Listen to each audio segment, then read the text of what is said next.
Folklore of the Lake District by Stephen G. Ray is an extraordinary new book that manages to capture the strange, the uncanny, and the enchanting spirit of the lakes with remarkable range and vitality. At just over 200 pages, it might appear at first to be a compact offering, yet within lies a universe of myth, legend, dialect and verse, presented in a way that feels both scholarly and personal.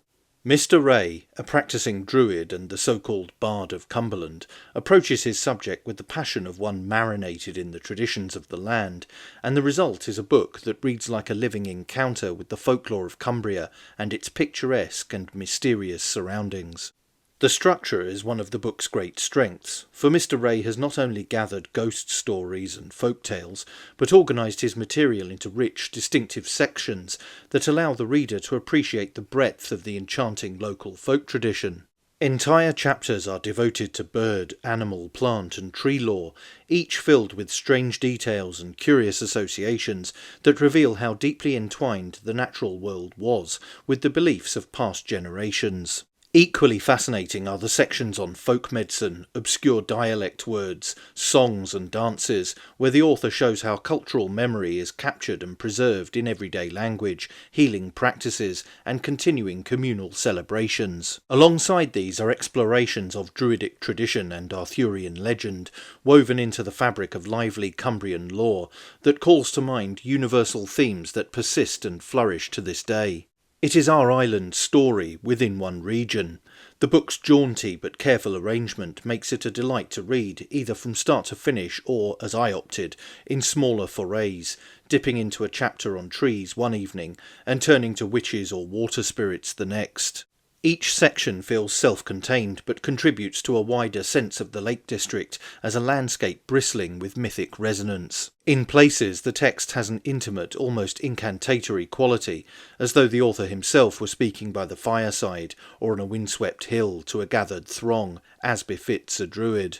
What is most impressive is the way Mr. Ray balances breadth and depth within this volume. The net is cast wide, drawing in legends of giants, dragons, fairies, mermaids and spectral figures, while also paying close attention to the smaller details of dialect or natural lore, and even unidentified flying objects.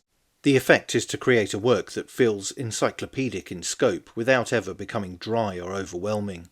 It's fantastical storytelling, but it's also part herbalist's manual, part ancient lexicon, and part fairy story compendium.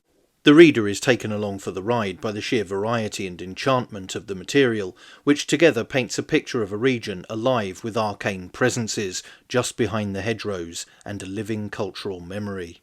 Folklore of the Lake District is a tribute to the richness of local tradition and an invitation to experience the landscape afresh through the stories that have helped shape it.